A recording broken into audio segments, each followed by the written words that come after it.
I was a wincher at the Greens, me and the bird sitting there with our ice creams, waiting for the picture to start.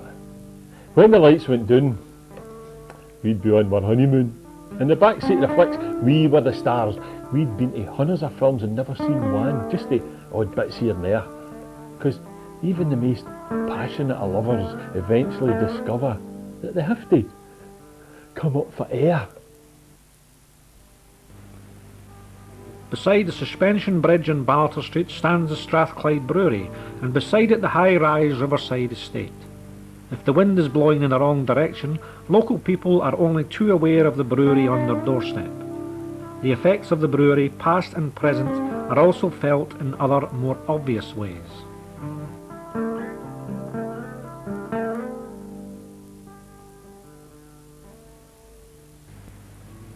Ballater Street was also one of the main bus routes in and out of the Gorbals.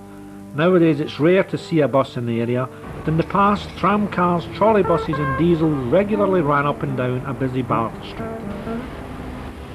Of course, if you wanted to get further away, the buses would carry you from Ballater Street into Central Station for a train down to the West Coast resorts like Ayr and Trin. But one place was favoured, not only by Gorbals people but Glaswegians all over the city.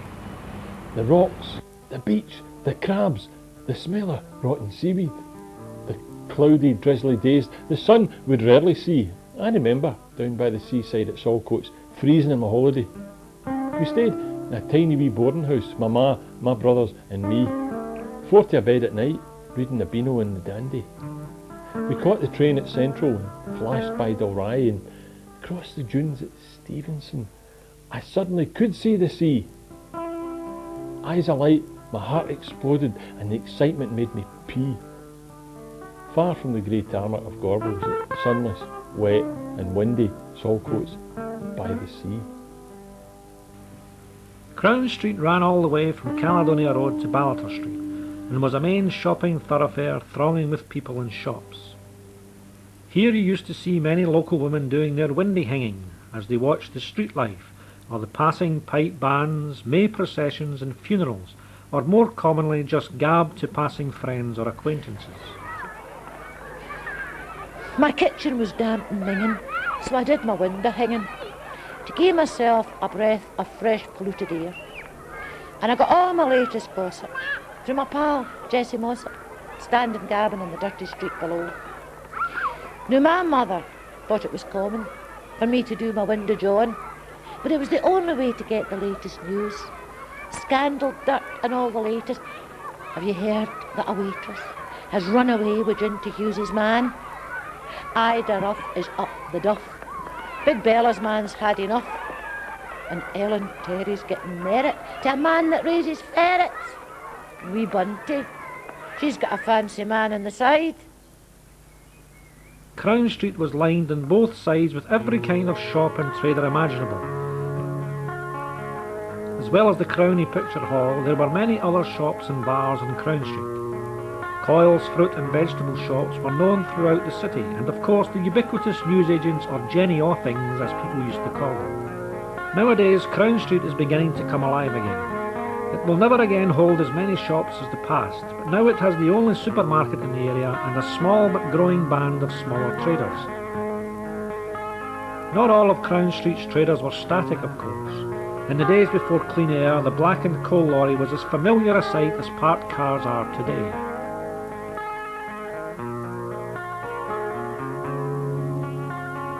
Caledonia Road runs from Cathcart Road in the west and runs into Rutherglen Road in Oaklands. Dixon's Blazes Foundry once spread its glow all over the Gorbals from here, and the shell of a once famous Greek Thompson church still stands neglected at Cathcart Road Junction.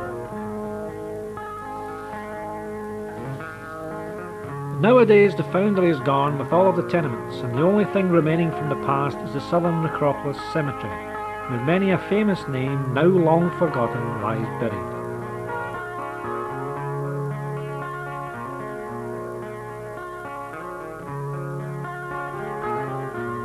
The Gorbals is famous for its range of nationalities who lived there, and for the many different religions that were practiced, and even the kids could get into the act at Sunday school.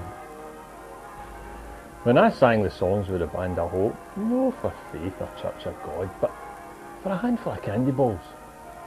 I would convert, yes, I would turn, embrace any religion under the sun, but I saw no light, I heard no voice, except the conscience of a little boy. And I sang up so sweet and nice as I sold my soul for a bit of licorice. But I was just young and meant no harm, and just an open mind susceptible to charm. But no by talk or psalms or prayer. I was apostle of the chocolate eclair, and I was worried for quite a while about the disappointment behind their smiles. But as they always said to us waifs, God can work in mysterious ways. It's just that with the likes of me, it had to be through Cadbury's. And for all its different religions, the Gorbals was an area of tolerance. Kids would be asked, are you a Billy or a Dan or an old tin can, and it would be naive to suggest that there was no racial or religious tensions. But in reality, poverty was and is the great leveller in any era. Even those in work rarely seem to rise far above those out of work, and in times of mutual need, people tend to forget their differences and help each other a lot more. Even the backcourt travellers could find a penny from people who could ill afford it.